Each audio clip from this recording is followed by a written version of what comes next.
Bonjour, une petite vidéo pour des élèves de première SPEMAT. On va parler de trigonométrie. Et dans ce petit exercice à faire sans utiliser la calculatrice, il va falloir trouver les valeurs exactes du cosinus et du sinus des nombres donnés.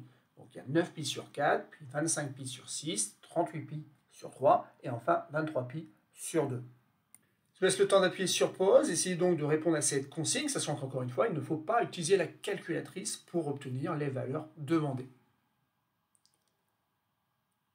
Alors passons à la correction de cet exercice et dans un premier temps, on va rappeler l'élément central du chapitre sur la trigonométrie qui dit qu'en fait tous les nombres réels peuvent être représentés sur le cercle trigonométrique. C'est un cercle de rayon 1 et qui a donc pour périmètre 2pi. Ça veut dire que 9pi sur 4, on peut le représenter ici par un point sur le cercle trigonométrique. Et une fois qu'on sait où il se trouve, ce point-là, on peut déterminer donc le cosinus et le sinus de cette valeur.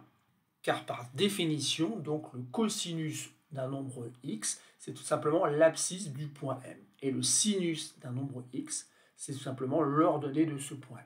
Donc ici, il s'agit simplement de savoir dans un premier temps où peut être représenté donc le nombre 9pi sur 4. Sachant que 9pi sur 4, forcément, ça va être associé à la valeur pi sur 4.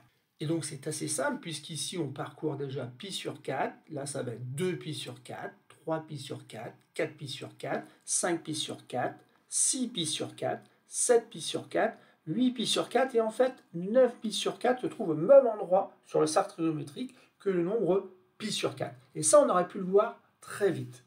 Et pourquoi on pouvait le voir assez vite? Tout simplement parce que pour faire un tour complet sur le cercle trigonométrique, il faut parcourir 2pi. Or, 2pi, c'est aussi 8pi sur 4. En effet, 8 divisé par 4 donne 2, donc 2pi peut se réécrire 8pi sur 4. Donc, en fin de compte, 9pi sur 4, c'est 8pi sur 4 plus pi sur 4. Donc, on voit assez vite que 9pi sur 4 est représenté par un point qui est le même point qui représente pi sur 4. Et ces deux nombres étant représentés par un même point, on peut en déduire que le cosinus de 9pi sur 4 est égal au cosinus de pi sur 4.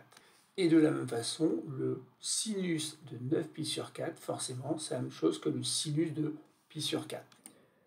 Et ensuite, il faut se rappeler donc que cosinus pi sur 4 et sinus pi sur 4, ce sont deux valeurs que vous devez connaître par cœur. Et pour ces deux valeurs, c'est pas très compliqué, puisque le cosinus de pi sur 4, ça fait tout simplement racine carrée de 2 sur 2. Je dis tout simplement parce que c'est aussi la valeur de sinus de pi sur 4. Et donc, sans prendre la calculatrice, on a déterminé les valeurs de cosinus 9pi sur 4 et de sinus 9pi sur 4, qui valent à chaque fois racine carrée de 2 sur 2. Et donc, c'est comme ça qu'on va pouvoir déterminer facilement les cosinus et les sinus des trois autres valeurs. On va essayer de savoir où se trouve le point qui représente chacune de ces valeurs sur le cercle trigonométrique. Et donc pour 25pi sur 6, la première chose que je vais faire, c'est me poser la question de savoir combien de pi sur 6 faut-il pour faire un tour complet. Eh bien, il faut tout simplement 12pi sur 6. Si vous faites 12pi sur 6, vous faites 2pi, donc vous revenez quelque part au point I. Sauf que là, on a 25pi sur 6. Et donc, je peux faire à nouveau un tour complet en faisant 12pi sur 6. Et 12pi sur 6 plus 12pi sur 6, ça fait 24pi sur 6. Bien sûr, il reste pi sur 6. Ça veut dire que le point qui représente 25pi sur 6, c'est le même point que celui qui représente la valeur pi sur 6. On en déduit que cosinus 25pi sur 6, c'est aussi cosinus de pi sur 6. Et comme on connaît par cœur les valeurs particulières, le cosinus de pi sur 6, c'est racine carrée de 3 sur 2. Et le sinus de 25pi sur 6, c'est aussi le sinus de pi sur 6. Et le sinus de pi sur 6, avec les valeurs particulières, on retrouve donc que ça vaut 1 demi. Vous avez vu à quel point on va très vite pour calculer donc les valeurs de cosinus et de sinus. Il nous reste quelques calculs à faire pour terminer cet exercice, mais ce sera toujours la même méthode qu'on utilisera. Et donc petit c, 38pi sur 3. Donc la première chose à faire, c'est de regarder combien de pi sur 3 pour faire un tour complet. Autrement dit, parcourir une distance de 2pi sur le cercle trigonométrique. Il faut en fait faire 6pi sur 3. Alors 6pi sur 3, bien sûr, je peux le fabriquer quelque part un certain nombre de fois dans 38pi sur 6. Et là, donc, plutôt que de rajouter 6pi sur 3, je me posais la question de savoir combien de fois je peux le faire. Pour aller à 38pi sur 3, je crois qu'on peut faire 6 fois 6π sur 3. 6 fois 6, 36. 36π sur 3 du coup. Et il reste 2π sur 3. Et donc ici, je me rends compte que je ne retombe pas quelque part sur la valeur π sur 3, mais plutôt sur la valeur 2π sur 3. Dans un premier temps, donc, je vais pouvoir écrire que cosinus 38π sur 3 est égal à cosinus de 2π sur 3. Et ensuite, je vais me rappeler que pour lire le cosinus de 2π sur 3, en fait, il faut lire l'abscisse de ce point. Et l'abscisse de ce point, eh ben, assez vite, je me rappelle que ce n'est pas 1,5 comme pour le point qui représente π sur 3, mais plutôt moins 1,5. Et donc c'est fini, j'ai trouvé le cosinus de 38π sur 3, qui vaut donc moins 1,5. Pour le sinus, bah c'est pareil, hein, le sinus de 38π sur 3, c'est la même chose que le sinus de 2π sur 3. Sauf que le sinus de 2π sur 3, c'est encore plus simple, parce que le sinus de 2π sur 3 correspond donc à l'ordonnée de ce point, qui est la même ordonnée que le point qui représente π sur 3.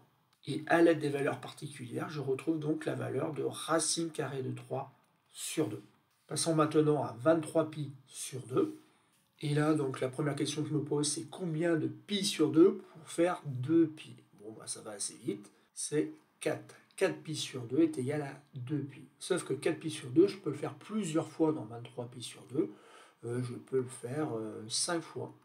5 fois 4, 20, donc ça fait 20π sur 2, et il reste 3π sur 2. Donc π sur 2, c'est là, donc 2π sur 2, c'est là, donc 3π sur 2, en fait, c'est ici.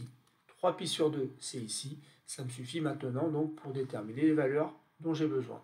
En effet, cosinus 23π sur 2 est égal à cosinus 3π sur 2. Et cosinus 3π sur 2 correspond donc à l'abscisse de ce point. Autrement dit, ici, c'est 0. Sinus 23π sur 2 est égal à sinus de 3π sur 2. Donc, j'ai cherché l'ordonnée de ce point-là dans ce repère. Et l'ordonnée, donc, c'est moins 1. On conclut que le sinus de 23π sur 2 est égal à moins 1.